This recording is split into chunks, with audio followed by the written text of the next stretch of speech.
Thank you very much, Judge Bartley. And what a wonderful message that our students are going to start experiencing joy and purpose and find a personal resonance in this practice. That's exactly how I would describe it for me. So thank you for that. Pure legal heaven. I think that's just our takeaway for the day, right? So thank you for being with us. And now Brent Filbert will start sharing his screen, and I'll be passing it over to Brent, who is a part of a panel of very distinguished veterans who are going to help us understand the world that you're entering. I guess more accurately, the world that your clients are in or have been in. And that's so important to your success as an advocate. So I will turn it over to Brent, and I know the panel will be introducing themselves. Good morning, everyone. It's really a pleasure to be here and to talk with you all about representing veterans. And as part of that, the idea is that Matt, Jim, and Rick and I are going to talk about is the importance of knowing your clients and knowing the military, which is part of being a veterans advocate. So a little bit about myself. I'm a retired Navy JAG, and I spent 15 years on active duty, 15 years in the reserve, and just one second, I need to do the presentation mode, just a second.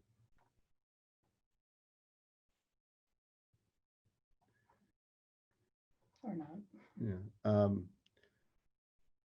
just one second.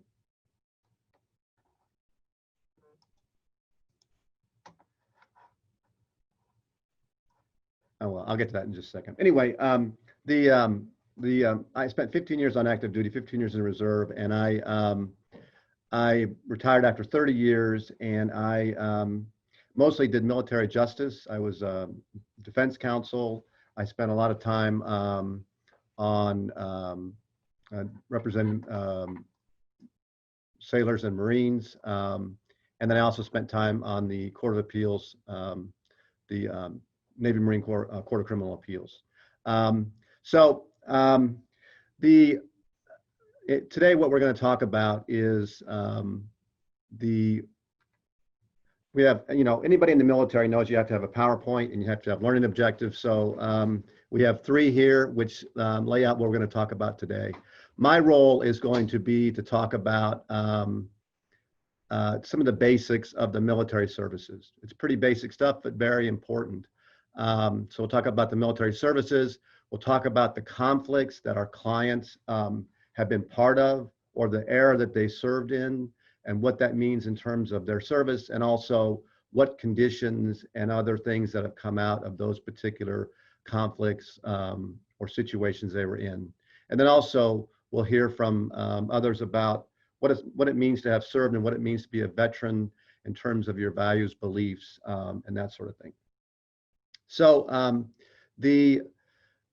when I teach the Veterans Clinic class along with Angela Drake here at the University of Missouri. And so whenever we start the semester, I always start with an example in my own career about the importance of knowing your client in a case. And of course, any good lawyer has to have some war stories. So I start off with a good war story, which Angela always reminds me, I end up always being the hero in the war stories, but that's neither here nor there. That's just the way it is. But so I had this case when I was a Navy JAG. I was senior defense counsel in San Diego. And I got a call one day that there had been a collision between a Navy submarine and a Japanese fishing vessel in which there had been 12 Japanese sailors who were killed. And what had happened was that the USS Greenville there, an attack submarine, had done a maneuver where they just come rocketing out of the water and smashed into the bottom of a Japanese fishing vessel. So the Navy convened a court of inquiry, the first court of inquiry they convened since World War II. And I got a call saying, then Lieutenant Commander Filbert, you're going to represent the officer of the deck and in this court of inquiry, which was made up of 4 admirals. It was a very unusual proceeding in many ways, but essentially I was the lawyer representing this junior officer. He was a junior of the three officers who were really standing trial. And so my client was this fellow right here. And I had about a month to learn how a submarine operates. And so not only did I have to learn how the submarine operated, but I had to learn what every person did on board the submarine in terms of controlling the submarine, and then explain to the panel what had happened. And essentially what had happened was the commanding officer had gone up to periscope depth and had done an insufficient survey of the water around. But it took a lot of investigation and many different things figured out who had done what to be able to represent my client. And ultimately, in closing argument, I had to stand up first and explain how this submarine operated to four admirals, one of whom was a submariner, and then a lot of national press. So I really had to know it. So it required that I got in and knew exactly what every person did on board that submarine and how it operated.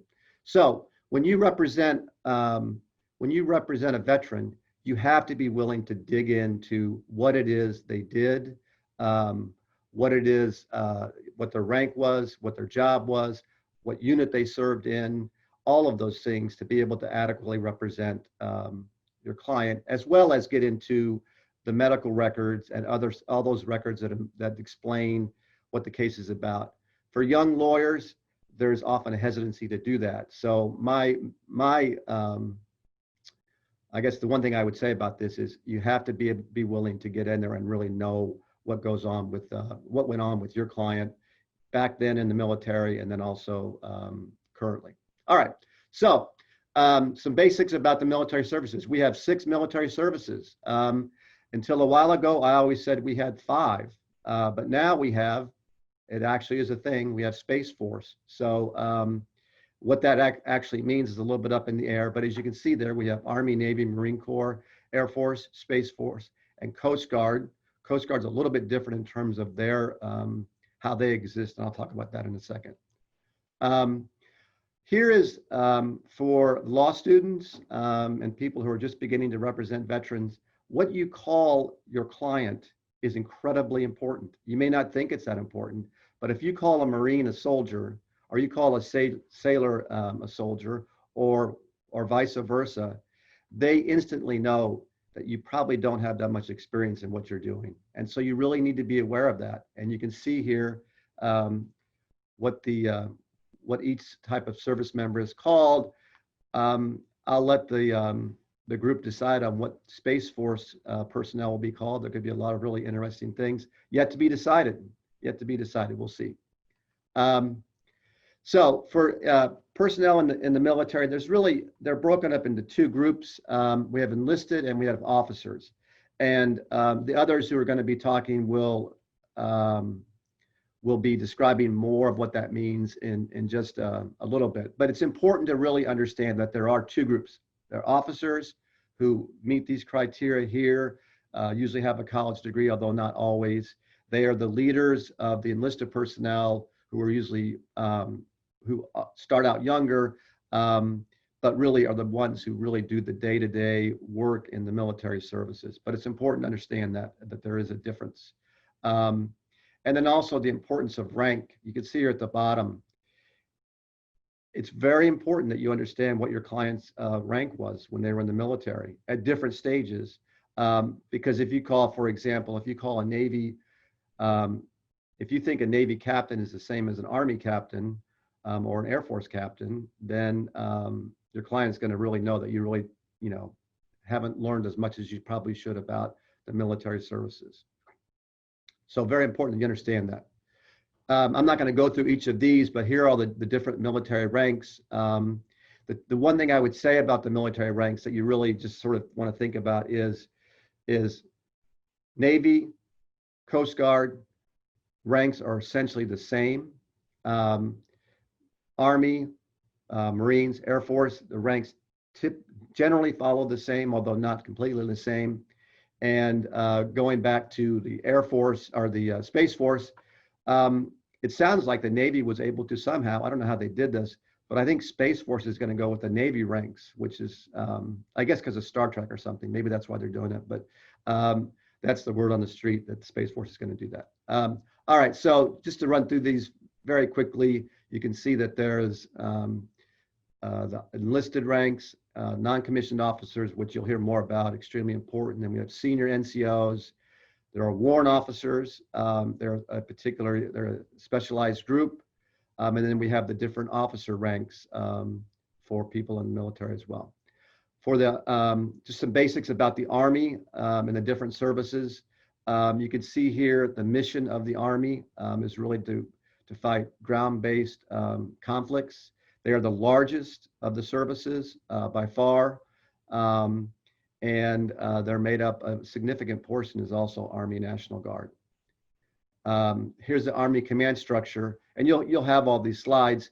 It's the only thing that I will say about this is when somebody talks about a squad member or a team member or a platoon member, you need to know what that means in terms of where they fit within the structure, because in a discharge upgrade case, or what happened to somebody on active duty in terms of being in combat or whatever, those issues will come up, and they come up all the time about where somebody fit within the chain of command.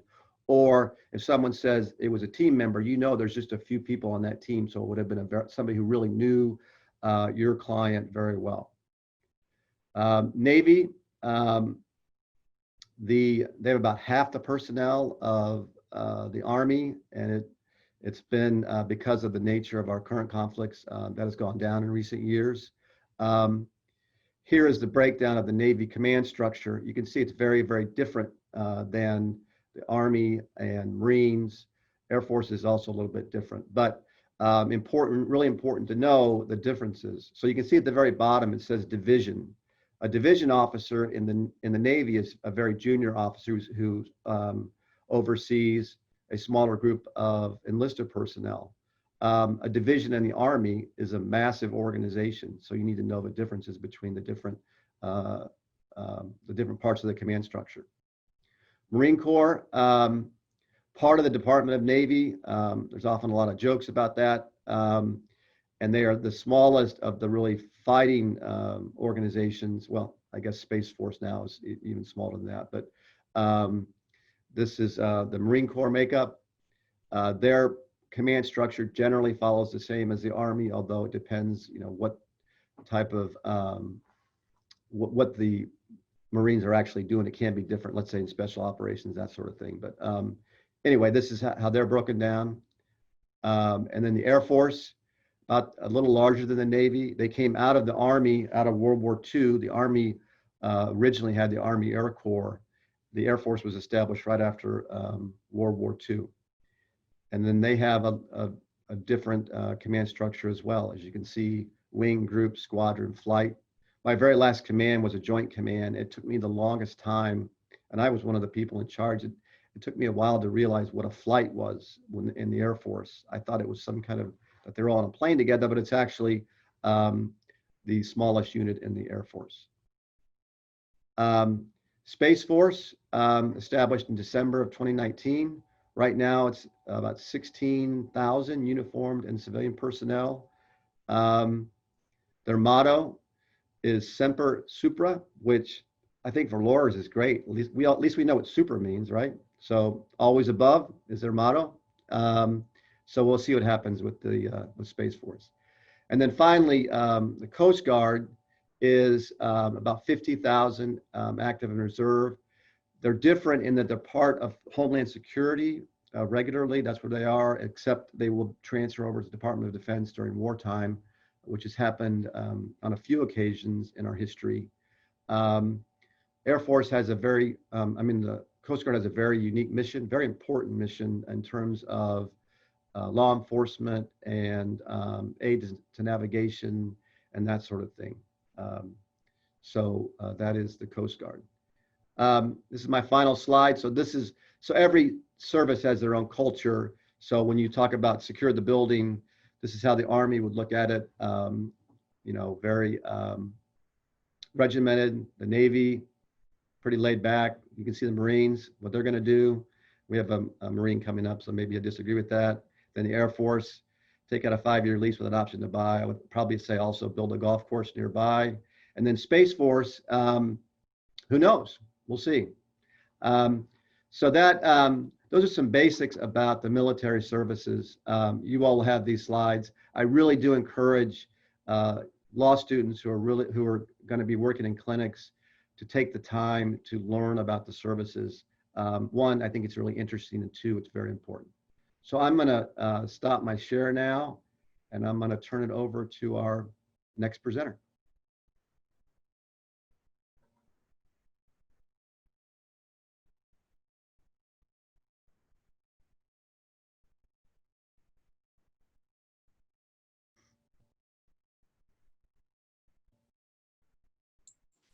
Hey, Chris, you're up.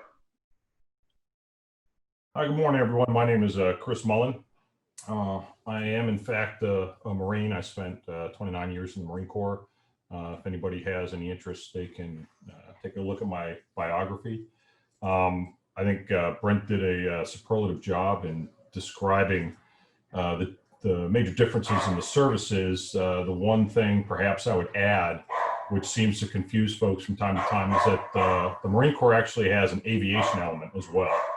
So for the organizational structure of the Marine Corps, not only do we have divisions, regiments, battalions, companies, platoons, we also have wings, groups, squadrons, and flights as well.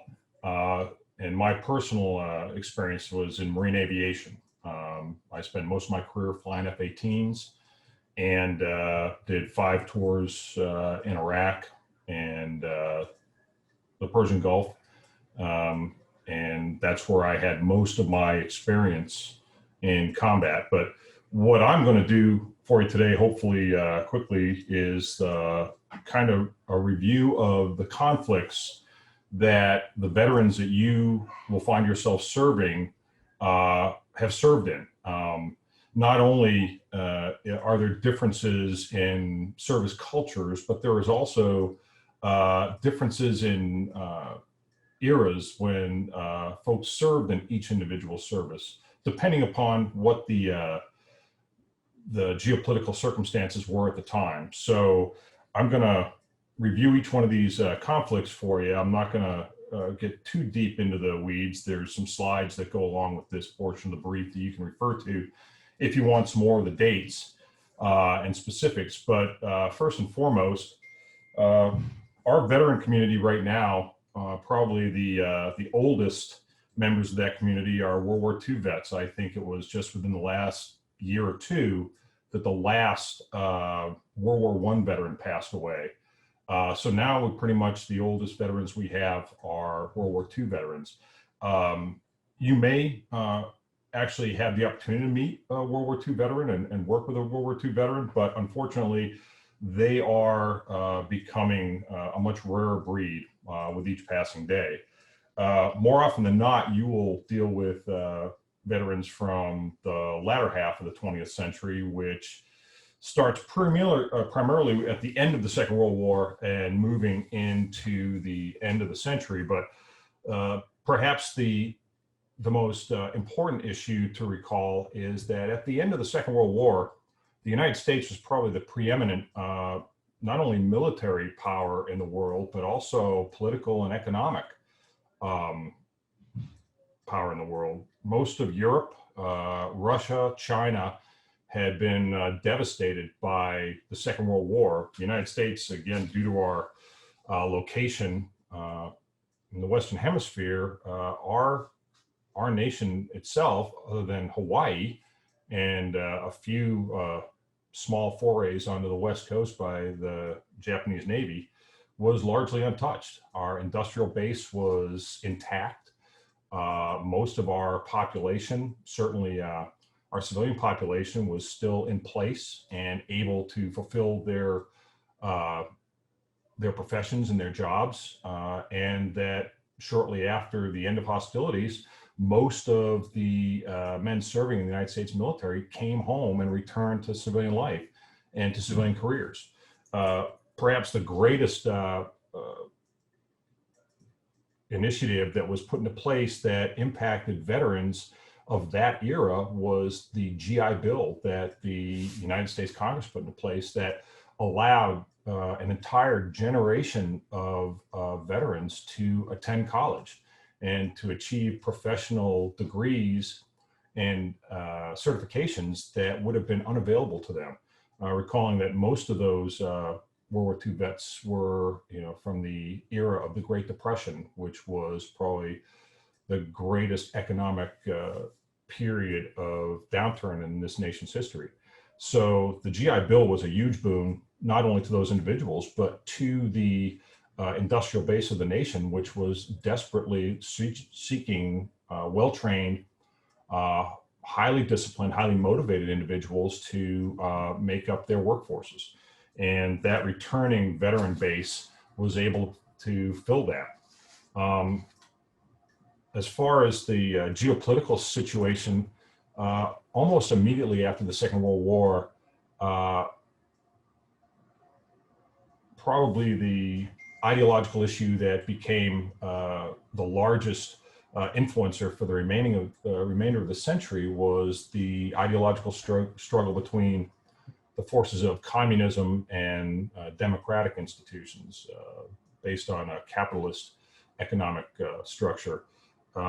As early as 1945-46, there were clear indications that the Allies were becoming somewhat frayed in terms of the Western Allies, the English and the Americans, and their Eastern allies, the Soviet Union, were becoming polarized again over ideological differences in terms of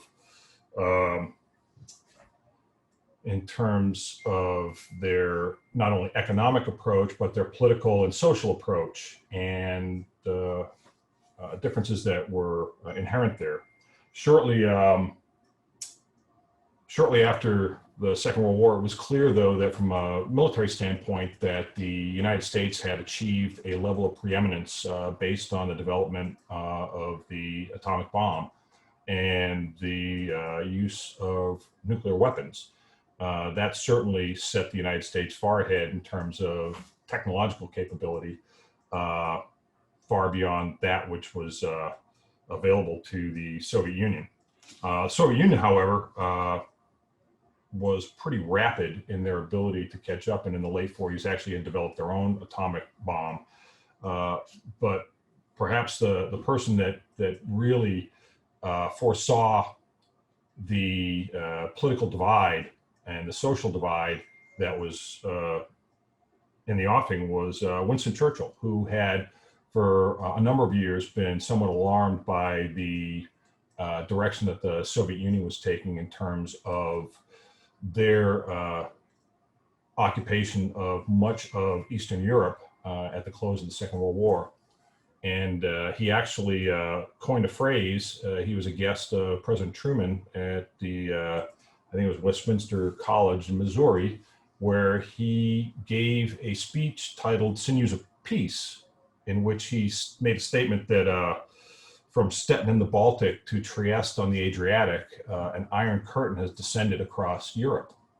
And that really did define what most of the latter half of the 20th century consisted of, was a very clear line of demarcation on one side of which was communism, and on the other side of which was the democratic nations of the world. So that pretty much set the stage for the conflicts for the remainder of the 20th century.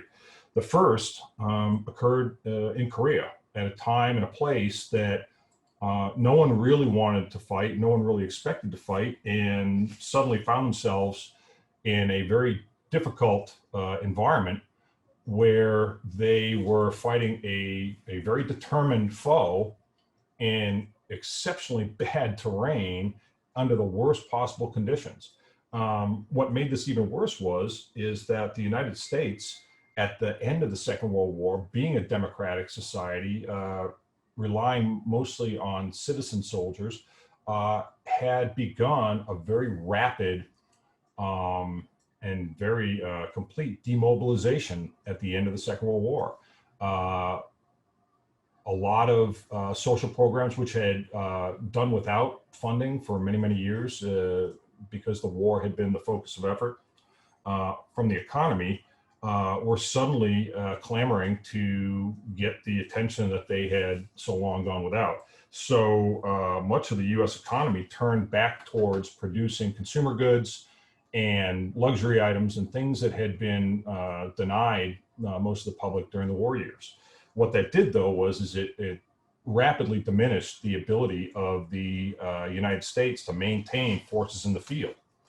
The forces that were overrun by the North Koreans in June of 1950 were poorly trained. They were poorly equipped. They had very little in terms of inspired or well-experienced leadership.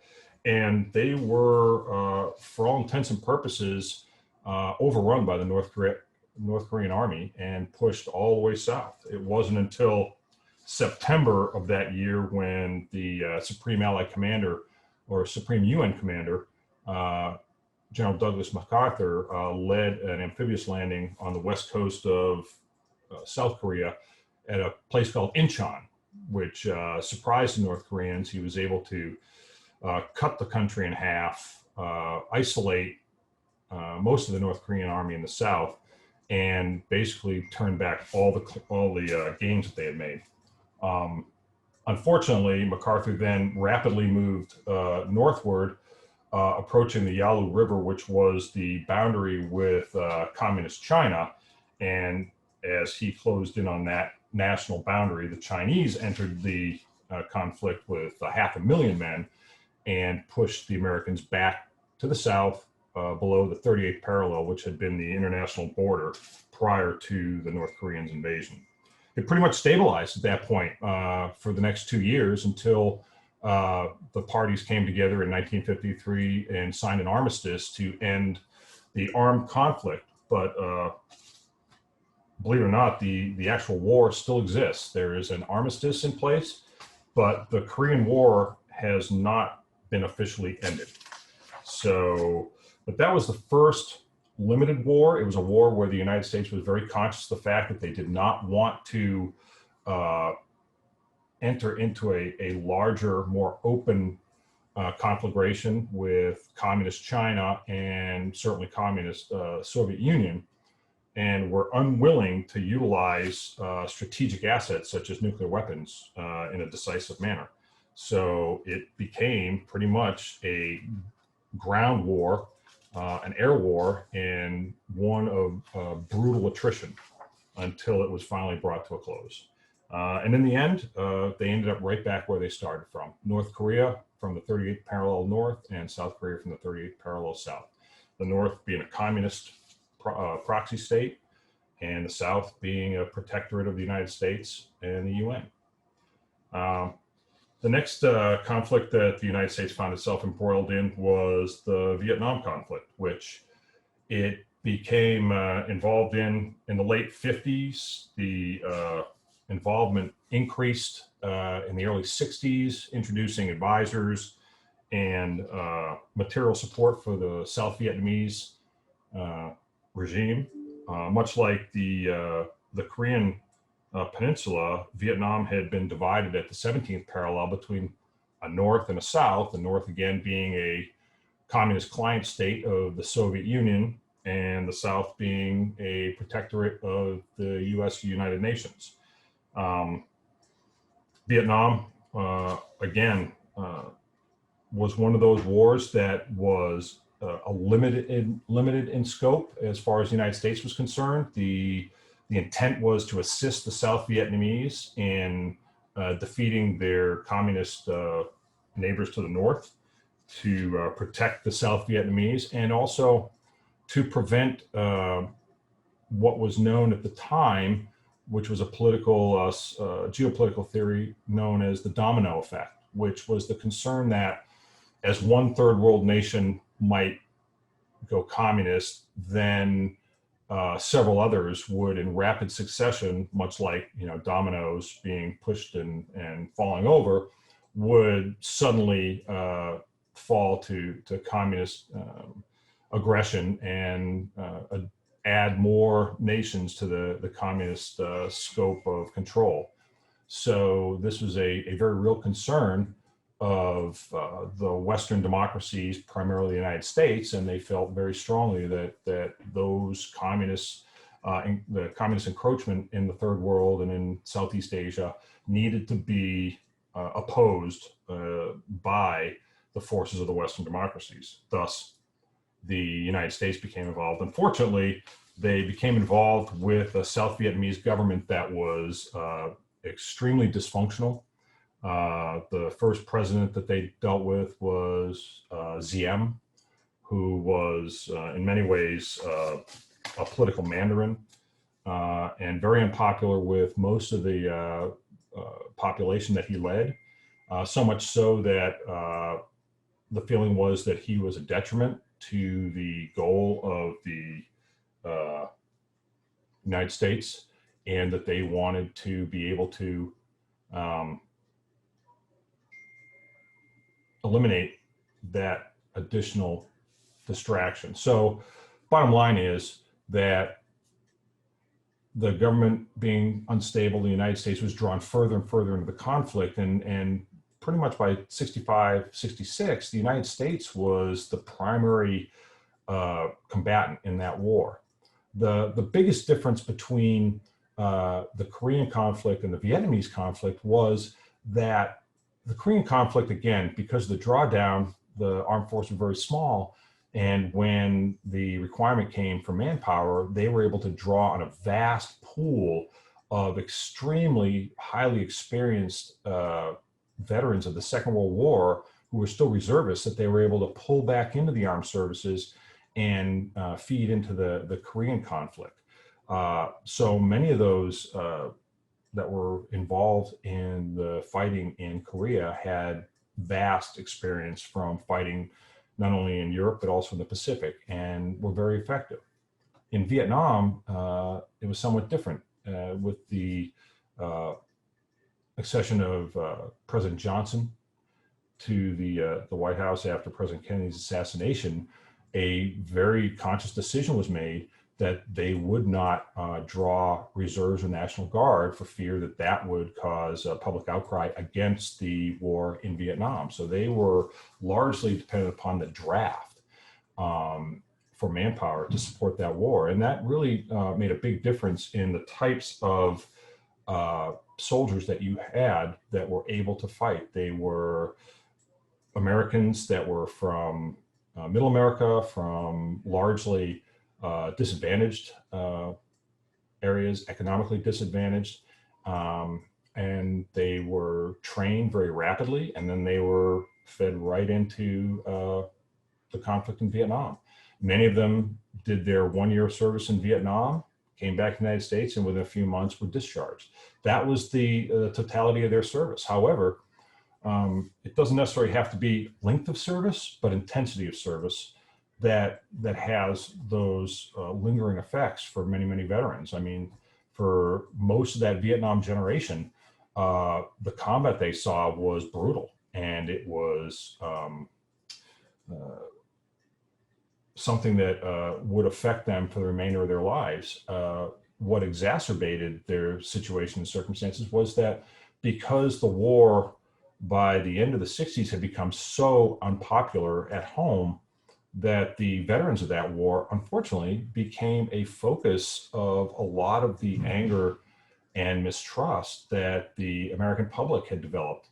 And a lot of those veterans were openly antagonized and disrespected by the majority of the population that they had gone to Vietnam to serve.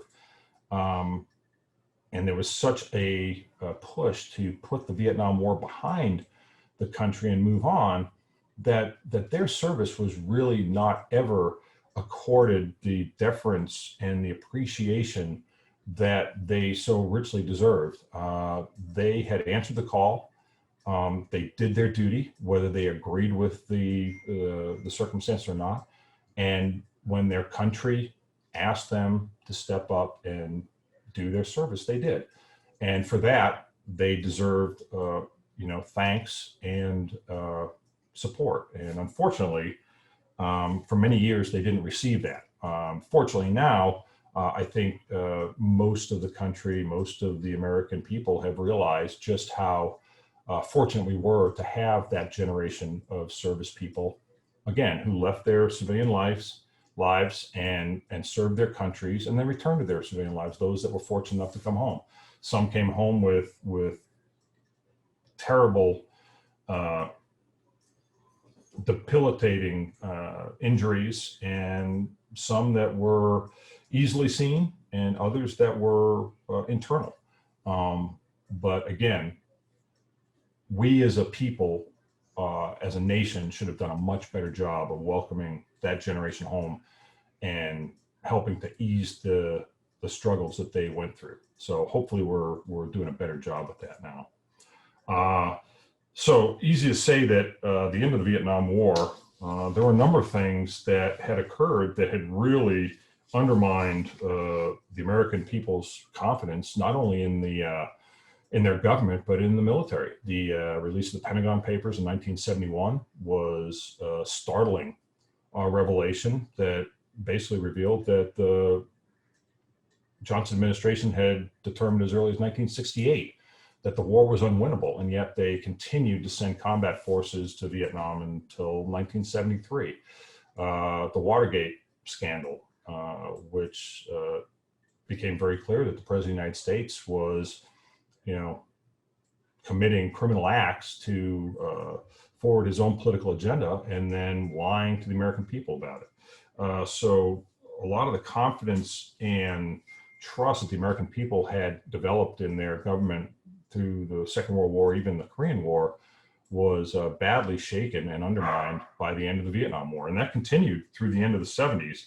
The Iranian hostage crisis was a clear example of that. It was probably the real nadir of the U.S. military's place in society in terms of confidence that the American people had, was that the military couldn't get anything right, and the taking of the U.S. hostages, Operation Eagle Claw was an effort to infiltrate Tehran and to rescue the hostages. And unfortunately, at a place called Desert One, the rescue force had a terrible accident in which a helicopter ran into a large C-130 aircraft, exploded, burned, killed 8 U.S. military individuals. And then when they withdrew, they ended up leaving aircraft and a lot of highly sensitive equipment and information that the Iranians were then able to get. So that was probably the lowest point of American confidence in their military. In the 80s, however, there were 2 operations. The operation in Grenada, Urgent Fury, and Operation Just Cause in Panama, which went a long way to restoring confidence in the military, leading up to Desert Shield, Desert Storm in 1991. Again, most of you are familiar with that conflict, in that the Iraqis had invaded Kuwait, wanting to basically annex the nation of Kuwait as the 19th province of Iraq.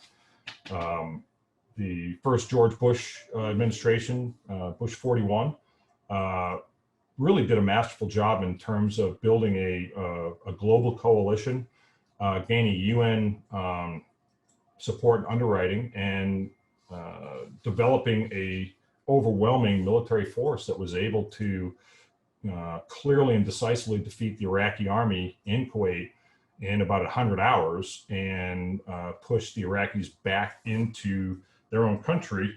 Hey, Chris. Yes. Chris, I just want to make sure we get to Matt and Right. to Jim Richardson, because we have to do them and then get to questions. I got 2 more, and I'm going to wrap up and get out of the way. So OEF, again, was a direct response to the 9/11 attacks against the United States and was a movement into Afghanistan to defeat the Taliban and remove that nation as a terrorist training ground.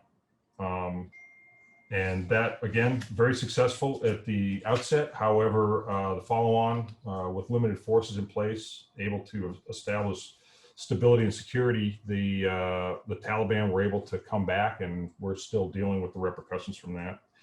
And then the second phase of the global war on terror, which was Operation Iraqi Freedom.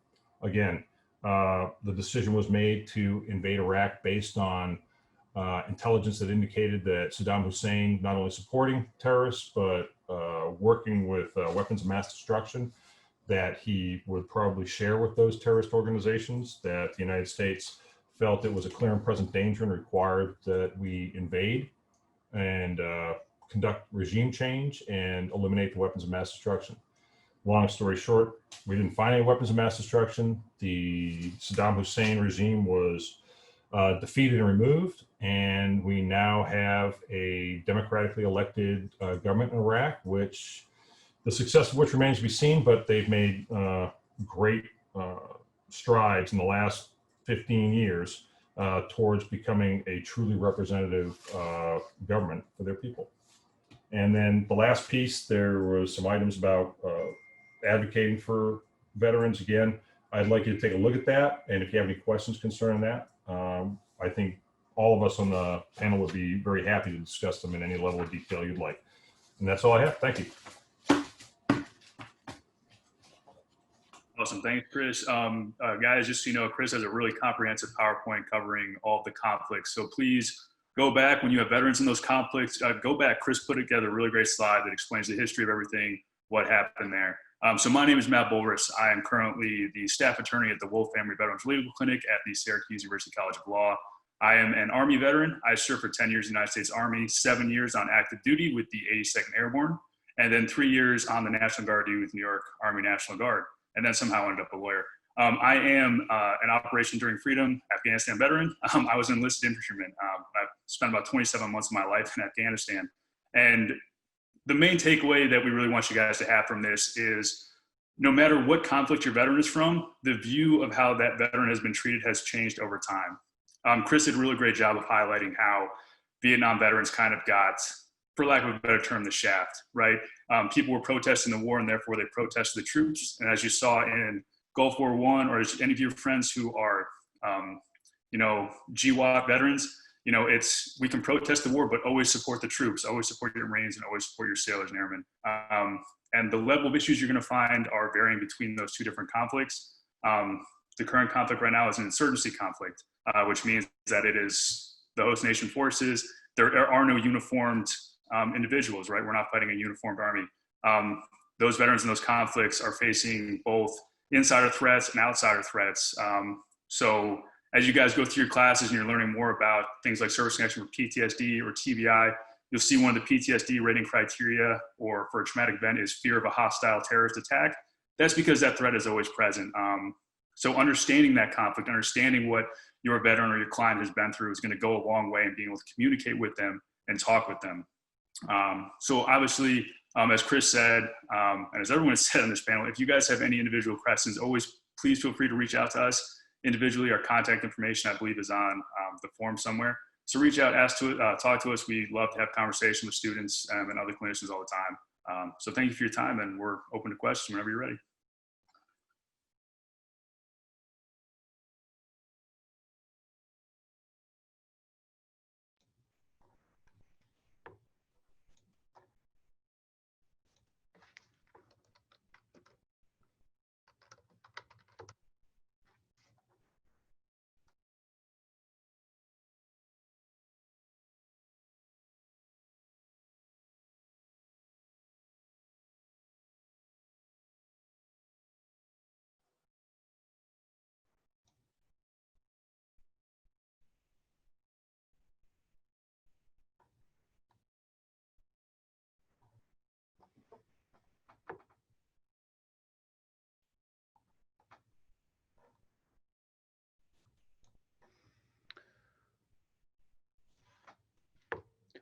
So Hillary, we're just about out of time anyway, but, and I know on these Zoom meetings, asking questions is, never an easy thing to do, but just the final thing I would say as far as being someone who's representing veterans is, you just have to get in there and learn about your client, read the records, the medical records, the military records, and ask questions.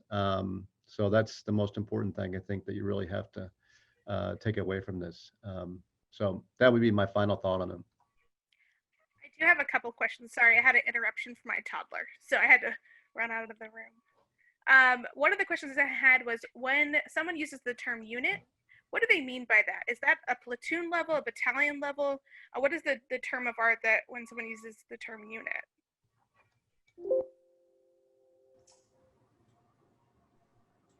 I can probably speak to that, Brent. A unit is a generic term that you can apply to almost any.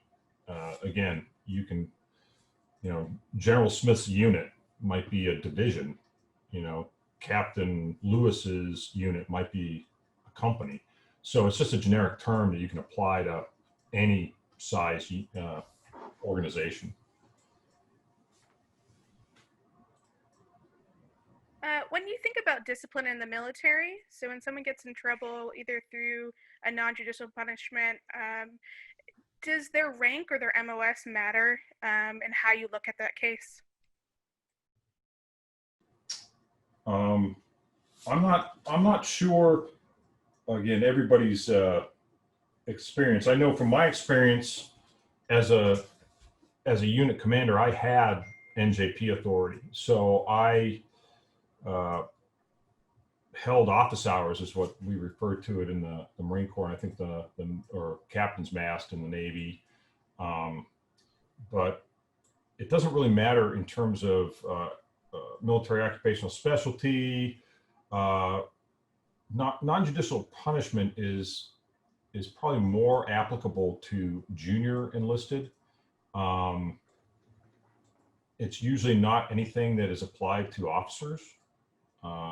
Any violation that an officer commits that is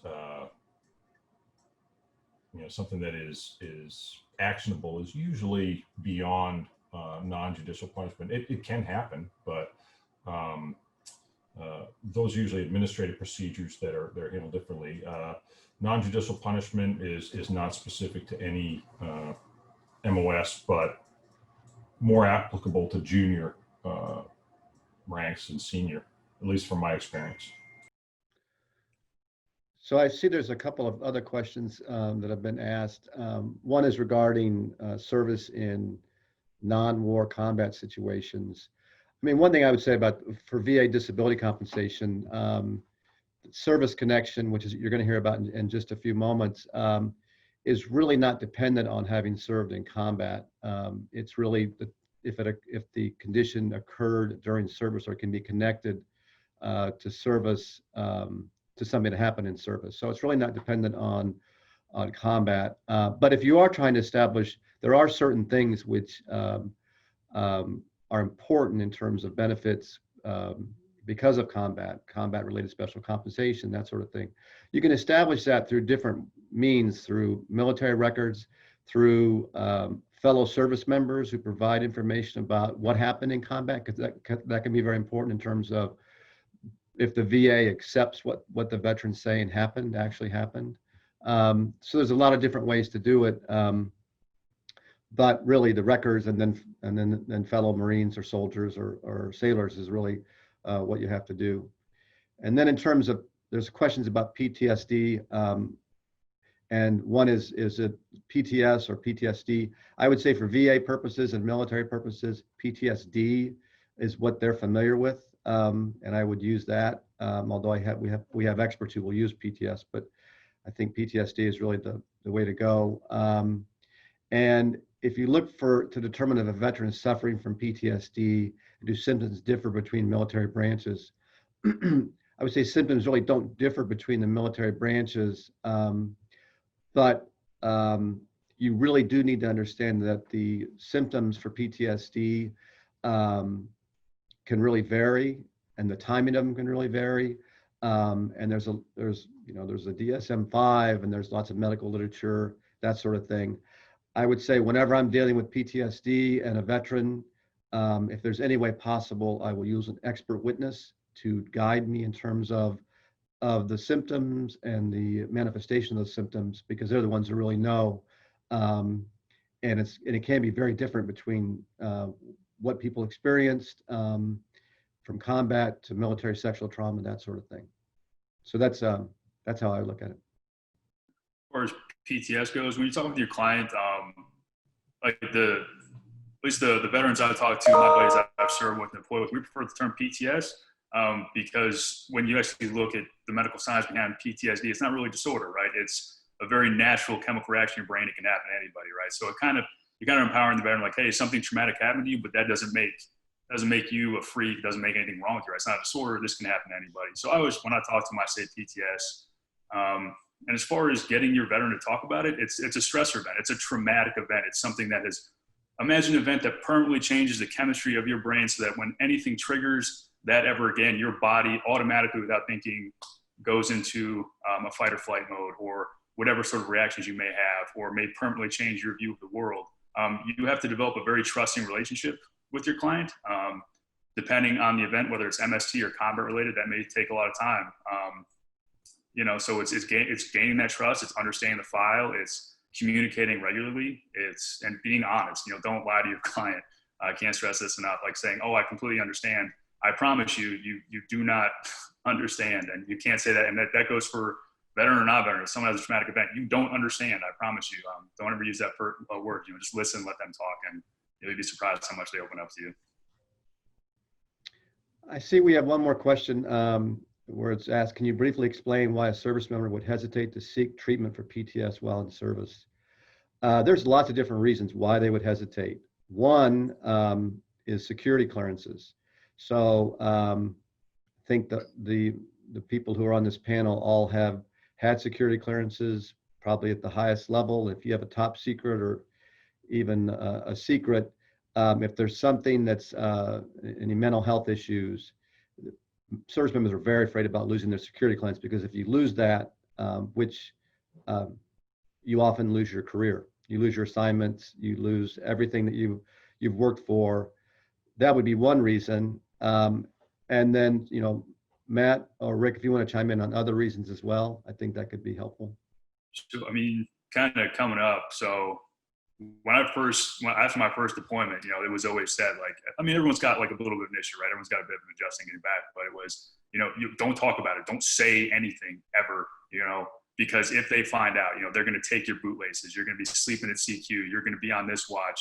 It's a stigma, right off the bat. There is, if you have any sort of mental health issue in the military, you are stigmatized. You're not allowed to have PTSD. You're not allowed to be depressed. You're not allowed to have anxiety. And it comes back to, I think Chris called it the warrior ethic, right? You suck it up, you embrace the suck, you get through it, you'll be fine. I don't need any help. I can do it myself. I can carry my own pack, right? I'm not gonna, downgrade my ruck to somebody else. I'm gonna carry my own weight. And that mentality is what really does kind of hurt us, right? There's also if you guys have National Guard clients or active duty clients, maybe potentially understand that there is a statute, a federal statute that prohibits military members from getting private mental health treatment, right, without notifying their command. They can get in serious trouble for even seeking mental health treatment outside of the military, or not informing their command about getting it. It's very stigmatized, and especially as far as the combat MOS goes, as an infantryman, you don't feel those things. You don't have emotions. You don't feel anything. You wake up, you do PT, and at night you drink. If you have emotions, you drink it off, and then wake up and do it again tomorrow. So it's a stigma in the military. That's what it comes down to, pretty much. Yeah, dovetailing with Matt and along with what Brent was saying, the concern over security clearances is very real. My experience flying F-18s, you had to have a top secret SCI clearance just to get in the jet. So if your security clearance was suspended, you couldn't do your job. Another thing that is, just as debilitating, particularly to, soldiers and Marines, is being declared non-deployable. If because of the treatment you're undergoing or the medication that you're on, if it's difficult to get those things for you in a forward deployed location, you become non-deployable. Therefore, in the current environment, if you're non-deployable, they discharge you. And if you've got 15, 16, 17 years invested into the service, to suddenly find yourself out on the street without a job, without retirement, can be an extremely frightening thing. But the other thing I just want to mention very, very quickly is that, don't assume that the person that you're advocating for, the client that you have, is an expert on VA just because they're in the military. They're not. I spent 29 years in the military and knew nothing about the VA when I got out. They gave me a checklist that said, you need to do these things when you get out, go get a physical, but I didn't really understand what the programs were, what the entitlements were, what the benefits were. So as an advocate, you may find yourself having to educate at the same time that you're advising. I just wouldn't make the assumption that the individual knows what they're entitled to. They may really rely on you as their advocate, as their expert, to propose things to them that they may not know themselves. And the other thing I think Matt makes an excellent point is that nobody wants to appear weak. Nobody wants to appear like they're a burden on their organization. And therefore, it's kind of drilled into you from day one is that you don't ask for help. You carry your own load, and you pick up your fair share. And any complaints you might have are a personal problem, and you need to deal with them on your own. So that barrier needs to be overcome with a lot of veterans. I'll leave it there.